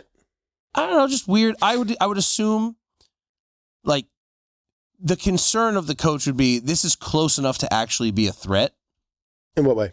Like monetarily. Okay. This is close enough to actually be a threat, so okay, maybe not. But I'm going to visit my friend in Fort Lauderdale. I'm going out to Boca to see my girlfriend. Like, you should totally go. Yeah. So, I mean, the likelihood of you being, like your coach being friendly with the guy that's got an academy right across the street, or even let's just say up the road, I get it from a business perspective. It worries you. I'm going to lose this student. But you're an owner. I'm not an owner. So we get to say, this is how I'm feeling you shouldn't tell me. You have no say in where I go. Yeah. I'm paying you. I like the traditional style where I'm going to bow to you. I appreciate you. You are my mentor, whether you're younger or older than me. I appreciate you. And I know as a business person, I'm actually going to respect that and say, yeah, I'm not going to go right up the road, man. That's just, it's shitty of me. But for somebody that doesn't know and is just like, hey, my buddy trains across the street, I want to go. Yeah, and he goes and then you see some videos or you see something on Instagram and then the coach gets upset and you can't figure out why. It's kind of common sense to not do that. Or if you're going to, don't put your fucking pictures all over. Don't put yourself lined up with them. Don't, the end of the class picture. Don't add it to your feed. So you should, there's a level of respect and I get that. But at the same time, I don't think that any coach has a place. No. At the end of the day, you are providing a service. The only time, now there are levels to this, right? So we're talking about very specifically, like if you're training somewhere, like, hobbyist. A lot of people don't like that word when I use it, but it's a little bit different than you're a professional fighter. Yeah.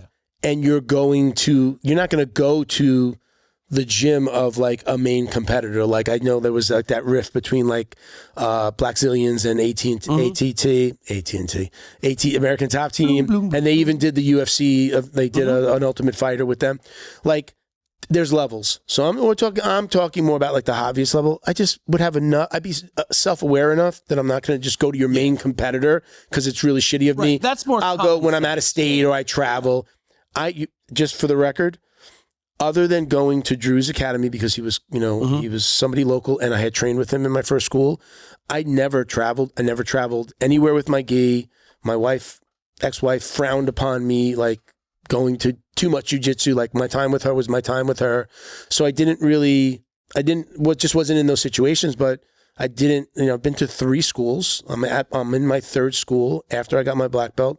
And I really only traveled to like a handful. I went to Costa Rica, did stuff like that. So I'm not somebody that went to a lot of schools, but I see the benefit. And now when people ask me, I encourage it. But I definitely don't think a coach has a place to tell me that I can't go wherever I want.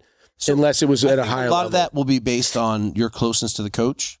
Okay. Like you got your competitors, your everyday guys, the people that you're actually friends with, and they know your beefs, your friendships, whatever.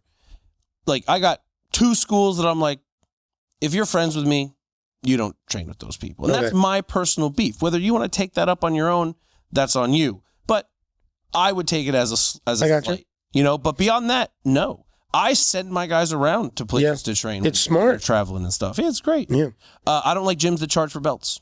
I think it's a huge red flag. I've never been at a gym. I know that it exists. I know that they tried to institute it at the affiliation that I was in previously. And when I asked my coach about it, he's just like, shh, don't. He's like, we're not going to do it here. Don't worry. So he's like, shh, don't want people hearing it.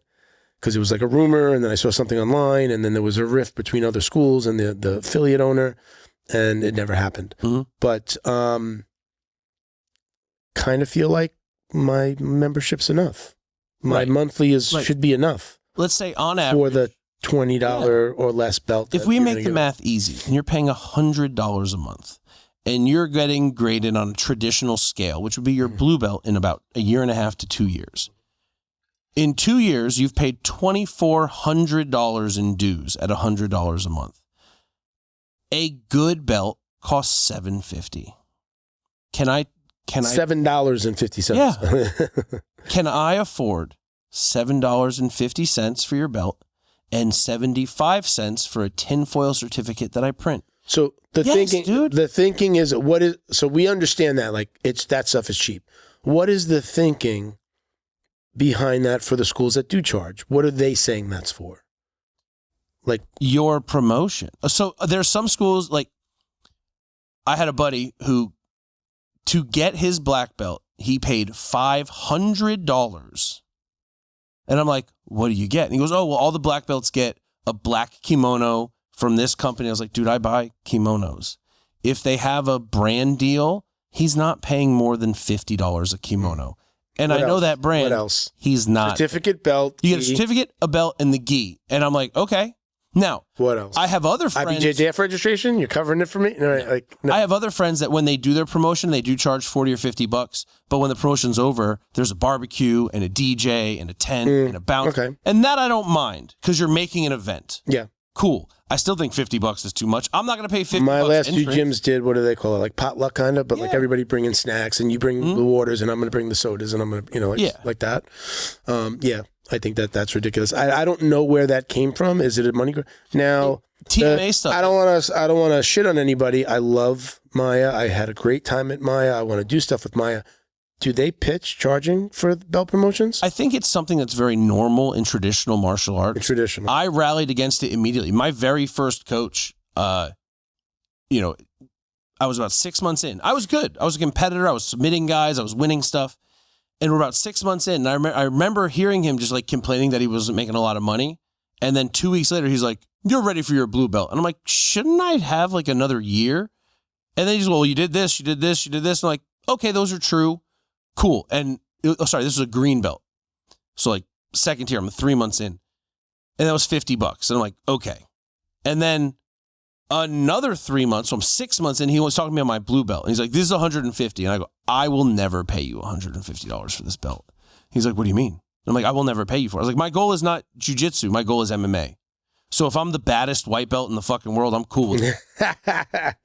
And he was like, okay, don't worry. I understand you're broke. When you have it, pay to me. And I'm like, I will never pay you $150. Give you this money. Yeah, I mean, I haven't been in a gym yet that's even thought about doing that or told us. I talked to a gym owner from California, and she was like, did I tell you that last year I made $88,000 on promotions? And I'm like, that's dirty money, period. You already have members that are paying you hundreds of dollars a month. You can't afford to give them a belt and a certificate. I get the some type of course, but like, hey, we're doing it covers your. Let me cover your belt. You're gonna get a belt, a gi, a certificate, and you said like $50 because they're doing a party afterwards or something like that. I mean, if it was something like, listen, it's just. I think my old academy for the kids, they didn't do it for the adults. I think they might be doing it now. Some people have been like, oh yeah, like I got my next bill.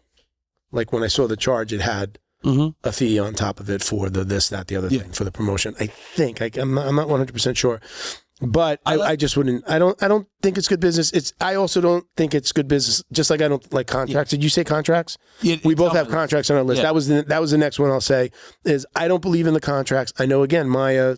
Preaches contracts. Rob advises people to do contracts. I don't there's a like difference them. Between a contract and an agreement. Like what we were saying before, what I was saying before, like a letter of understanding, like let's just lay out our responsibilities. Book that. So a contract is you are in this for 6 years, 3 years, whatever. If you cancel, you'll be penalized at a percentage of X, right? The way my contracts or agreements are, if you don't like it, 30 days notice, 1 billing cycle, no harm, no foul. It's just like canceling your cable, your phone, whatever, without the extra charges. And you can still use the service over that month. You know, I tell this is at my sign up. This is how it works. If you're moving August 1st, tell me July 1st, no problem. We're good. If you tell me July 25th, you're going to get billed again. Yeah. 30 days is reasonable. Sure. You know, but locking people in, I have guys that have left gyms in my area come to mine, and after a couple months be like, I canceled here or there. I'm still getting billed monthly. Yeah. Like I had a guy whose contract expired. He did not renew. He moved over to mine, and they still kept billing him. And when he went in, he was like, hey, I expired in December. I know a coach It's now January. And they're like, oh, well, you can cancel your current contract by buying out for $800. He goes, I never started it. I know a school. I know a coach who sold his part of the business, moved to another country, and left the recurring billing on. And kept the money. He left. That's and he billed for like another couple of months.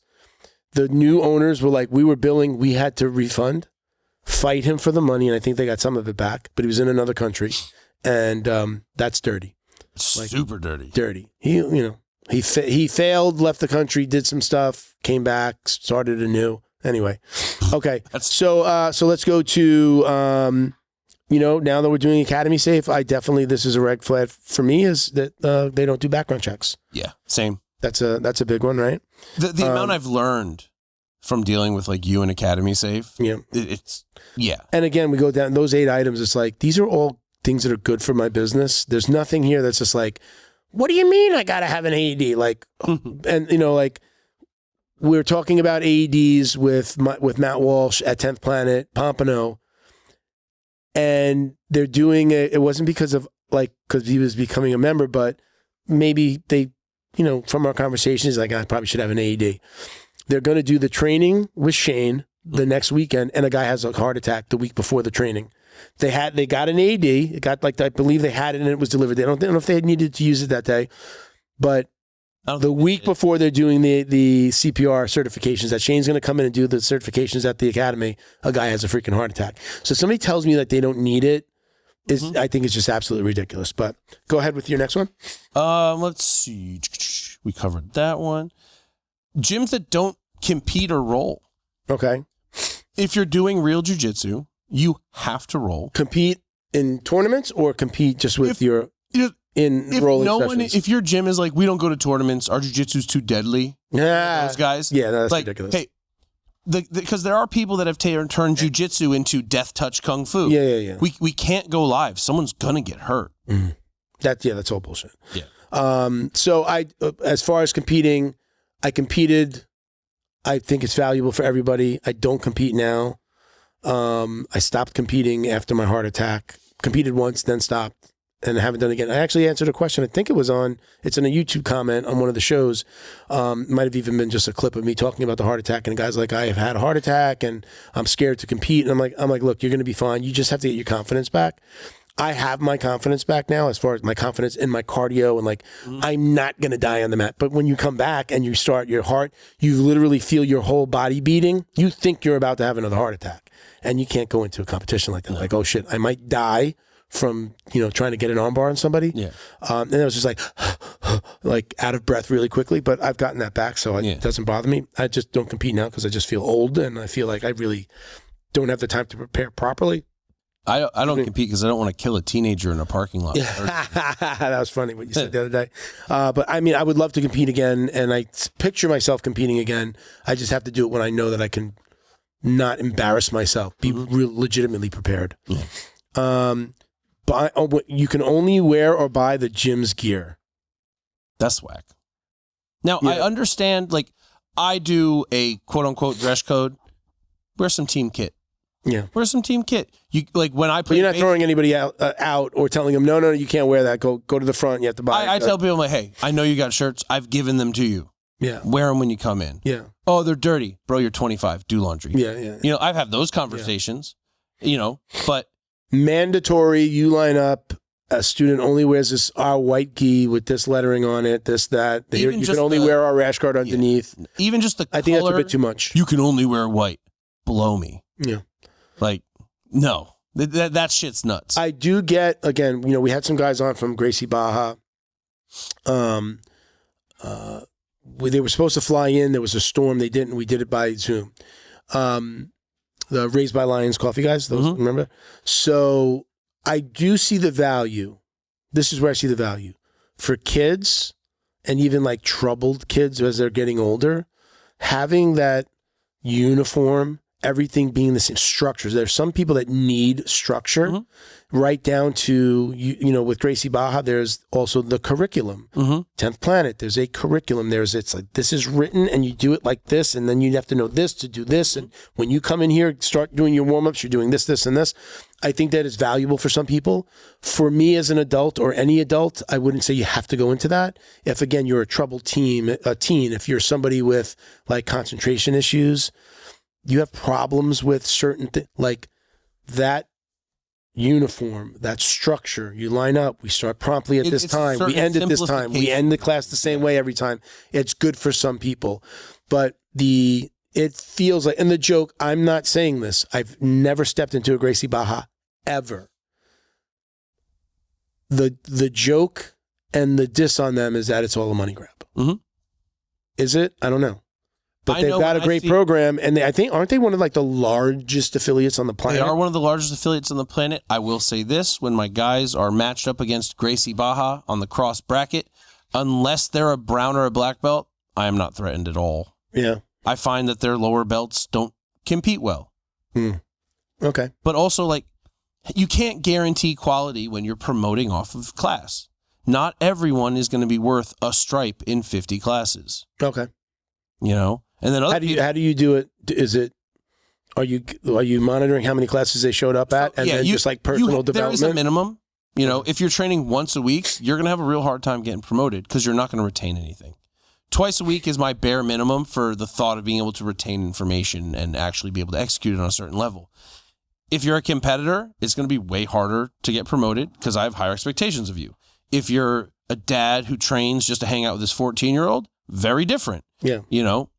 I do think it's individual merit. Like, I don't think it should be, well, let me put you next to him and then say, yeah, you deserve it and you don't. What I look for is like, how far have you come? Yeah. And it's also competency. If I'm like, hey, man, can you execute a Kimura sweep? Great. Can you not release that Kimura and dismount into side control for an attack? Can you take that attack and, again, without releasing your hands, transition to north-south and then into the arm bar? Like, I have to know that you can functionally do jiu-jitsu, but the expectation of like a green belt or a blue belt or a purple belt are obviously vastly different. It'll become volume. I personally think, like, when you get into the purple, brown, black, not only should you be able to execute, but you should be able to explain and or teach those movements. I believe I use like a big brother system. My upper belts help my moderate belts, which help my lower belts. Sure. And I don't know if that's just because I was so coach oriented that I wanted to, like, I want to become a coach. This is what I want to do. But if you're going to be a competitor, you don't have to know just the ins. You have to know the outs. Okay. And there's no better way to gain competency than to help someone else. Yeah. Okay. I like it. Go ahead. Next one. Got a few minutes left. Covered that one. I'll do one while you're looking. No women on the mat. Now, can be different, especially for like an MMA academy where people are getting punched in the face. You're probably going to see less women. Yeah. But I do believe that, let's say specifically for a woman, and if you have kids, if I was bringing a child to jiu-jitsu, I want to see girls and women on the mat and coaches. That makes me feel more comfortable than me leaving my male or female child, especially my female child. I'm a girl dad. If I dropped off my daughter and it's in a room full of men, I'm definitely not leaving. But if I had to drop her off and then I find out, like, you're the only girl here, I think that's a red flag. Maybe that's a great gym. You just shouldn't bring your kid there. I don't know. Like, we have a moderately small amount of women. We have very active women. We have them in our classes. And I think because we do have fighters and fighting, that we maybe get a little less. It could be an intimidating area. Yeah. I had a young girl come in. She's like a lifelong gymnast. She had an interest in wrestling. She did a class. She worked with one of the other girls. She had a great time. And the dad was like, I think she was intimidated by the fact there was a bunch of dudes. Yeah. Like, yeah. It's combat sports. So doesn't mean it's a bad school. Yeah. But as far as like a choice, if I'm an adult woman or if I'm somebody trying to find a place for my child, that for me is a red flag. Not a red flag that they are a horrible school and they're a bunch of dirtbags. It's just, I'm definitely not going to bring my child there. I need to see male, female presence, other female children. If I'm a woman, I want to see other girls. My kids' classes are like 2/3 girls. Yeah. But my adults are 80% guys. Yeah. You got to recruit those moms. Trying. Yeah. I mean, again, if they're watching class and they're seeing people getting punched in the face, like, ooh, I don't want to do that. Yeah. It's hard. Again, I know. I'm talking about, for me, Jiu-Jitsu academies. Let's see. Go ahead. Did you have another one? Go ahead. Schools that only spar hard. Yeah, like, I mean, that's you just can do jiu-jitsu hard. Yeah. Because you got the tap. But in a lot of these areas, like, one, guys don't want to tap. Or two, since people are sparring hard, they're going hard, you're getting more injuries. Sure. So I don't want to tap because I can turn over and there goes the ligament, whatever. And then in terms of like MMA or striking, you're going to have CTE in 5 years. Not even. If you're leaving your brain cells in the gym, you're going to have a shortened career. You're going to have a less efficient career. You're going to perform worse. You're not going to learn as well. And you're going to be messed up. All right. So my next one is, I experienced this, even though we have a lot of students at the old school I was at, that there's only one coach. We had coaches come and go, but there was always one coach. And again, until I left and I went and I experienced a place where it's just like, oh, wow, there's, 15 black belts lined up at the front on a Monday night for no other reason than it's Monday. And we have like a never miss Monday kind of like attitude there. If you're going to come on Monday, at least come on Monday. So like one coach, I am master here.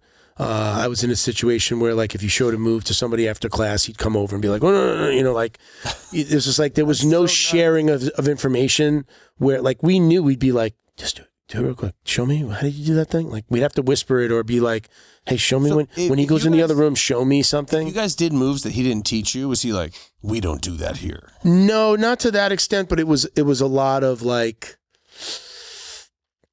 again, like if I was showing you, if you and I were working on something in the corner, he'd walk over and be like, well, hold on, let me show you this. And then it'd be a completely different move. Like I'm showing it, like I'd have to explain, I'd be like, I'm on the floor and I'm like, he asked me about this thing, I'm just showing him. Like I'd have to be like, don't worry, I'm not showing him something weird that I'm learning. I'm showing him something you taught me, but because we did this, right? Yeah. So especially like with the lockdown, I definitely took to the lockdown. So like somebody'd be like, how do you do this? Or I'd be like, man, I got that lockdown on you every time I roll with you. Like, let me show you how to get out. Like I like doing that. Like, let me show you how to get out because it's going to make me better. If you learn how to get out, it's going to make it harder for me. Yeah. Now I got to figure out other ways to do this to you or other things I could do. So I didn't like that like one master kind of thing.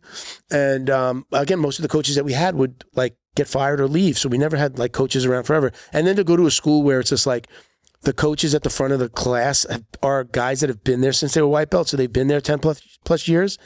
Again, I'm only in my third academy. I didn't experience that anywhere else. My first two academies, one closed after 2 years, and then I had my experience that I had at the old academy. So I'd never to see that go like, oh, it's different in other places. It's black belts people don't get their black belt and then leave, and and then I know why they left and hearing the stories about being disrespected or whatever it was why they left. There was it's like there's a reason why these people leave. Some people have just moved away, and then some people quietly left and didn't say anything to him, so he doesn't know. But then hearing it from him, I was like, yeah, I left. This is why. Like that was, again, one coach, always the same coach. Well, you go to my class, like there's like 4 black belts, 5 black belts that I'm the new guy. I'm the anomaly.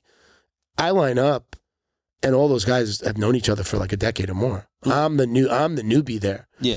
So that's, for me, I know that's a red flag. You go into a gym, you see people line up, you go in to do gi jiu-jitsu, go for 1 week. How many black belts did you see? How many color belts did you see? If they've been around for 10 years and there aren't a bunch of black belts or brown belts, you maybe start asking like, hey, how come, Do we have other students that aren't here today? What's going on? I think it for me, it's maybe not something that's quite obvious to somebody walking in or mom or dad just trying to find little Johnny at class. But for me, that's a red flag. Very small class on Monday when most people are the busiest because usually fades out. It does kind of suck how much Monday is so much bigger than Thursday. Yeah. Go ahead. Next one. I think we're going to wrap. We had a bunch overlapping. Yeah, so I'm going to I'll read off some of the other ones that I had. So I had never seen the mats being clean. So you talked about hygiene. And then I would say really I'm a marketing guy. We help people with their Google business profile. So I check everybody's reviews and look at those reviews. And you got to, in that case, if you're bringing your kid to a place, you really need to go through the negatives and make sure there wasn't things with kids or there were inappropriate behavior. I won't go into my review. So bad reviews, and then we'll make this the last topic because we were going to make this a bigger topic to talk about. If there's a coach that's shitting on gi or no gi, when there's if you're an all no gi school, that's great, but you shouldn't be shitting on gi jiu-jitsu. And a gi jiu-jitsu guy that's rolling around in your underwear or whatever. I don't like that either way.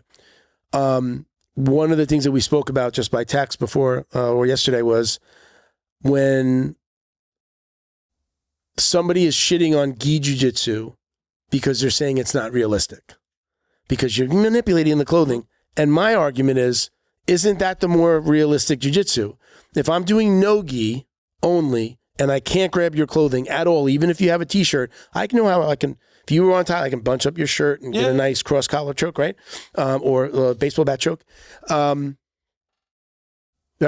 Isn't that the realistic jiu-jitsu versus, oh no, we're doing something where we can't, a lot of times no-gi guys, they feel like fish out of water when they go to a gi class because they're man, they're just grabbing all my shit. And right? Isn't that the more realistic? What's your opinion? So I was a bouncer for close to a decade, and I have used clothes in controlling individuals. Sure. Without a doubt. I think you have certain overlaps. I think gi is more applicable in that you can use their clothing as weapons. I think within the context of jiu-jitsu, we subconsciously make aware the rules, but there are no rules in a street or real life altercation. So I can't grab your rash guard, but I can strangle the shit out of you with a t-shirt. Yeah. Facts. Dude, Hulk Hogan had to cut his collars because they don't tear easily. Yeah. They're not going to tear when you're thumb in around a neck. As long as you bunch it up and you have enough material. There's a great video out there. It's just it's a scene. I don't know if it was a jiu-jitsu scene. It was a well done. I don't know if it's from something bigger, but it's a guy's really hitting on a woman at a bar, and he's making her uncomfortable. And eventually she's like, yeah, come here. And she puts one hand into his suit jacket and puts the other one in and gets him real close and then chokes him, right? I was just that does make sense, right? Yeah. And there goes the argument. Unless you're fighting on the beach in your shorts, after, you're going to have clothing to help manipulate this person. And, especially right? Again, a suit jacket, a winter coat. We know what to do with that. I can use that to manipulate you and hold you down. The norms of when you watch kids fight and you see the videos online, hey, quit grabbing his clothes, quit pulling hair. There are no rules. Yeah. Special thank you to the crew over at Flow and Roll for all their support. Flow and Roll is renowned for their incredible no-gi rash guards, shorts, and leggings. Flow and Roll has quickly become the premier custom apparel provider for academies big and small throughout the United States. Reach out today to discuss your custom order and ask about their incredible pre-order program. You can send an email to flowandroll@gmail.com or visit their Instagram @flow_n_roll and shoot them a direct message. And yes, they can create an awesome custom gi for your academy as well. Visit flowandroll.com to check out their awesome designs, and remember, you'll get 20% off your purchase of t-shirts, rash guards, or gis with code JJD.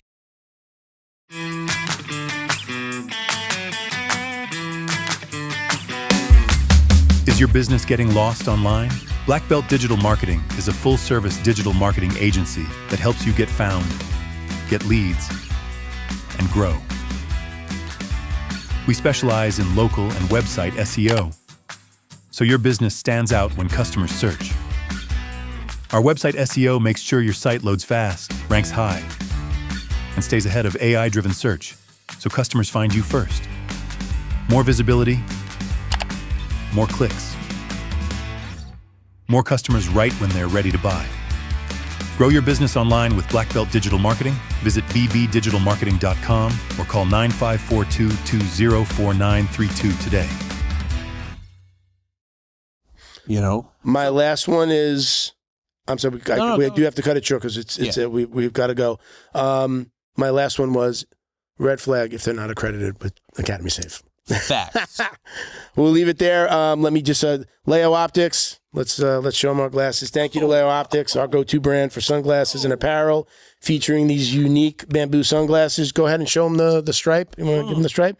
Born in Southern California, their products embody the BJJ lifestyle that we all know and love. Visit leooptics.com and use code JJD to get 10% off your order. They are also supporters of Academy Safe, so thank you. That's it. At Jiu-Jitsu Dummies for all the ways to watch, listen, and support. My IG, my personal IG, if you want to check me out, is Uncle Milty BJJ. Go ahead and where can they find you again? MMA Coach Ben? And foremost. You got to do this one quick. MMA Coach Ben on Instagram and the Tiki-Taki. You got any events coming up? I do not. Well, we have guys fighting. October This will come 11th. out Wednesday. This will come out next Wednesday, okay. So anything after that? October 11th.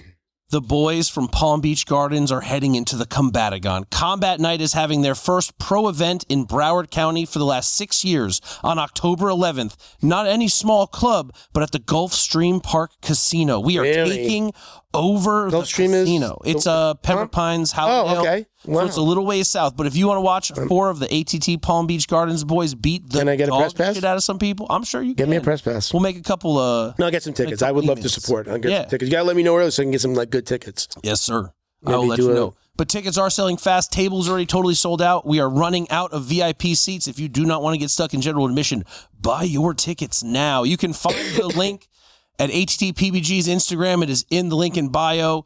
Take advantage. Buy your tickets there.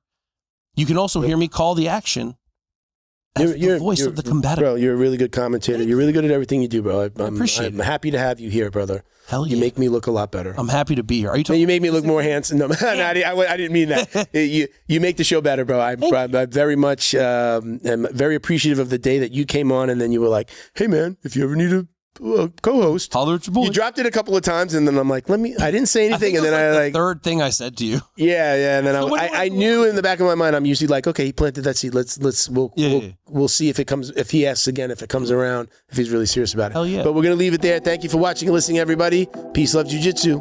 Oh.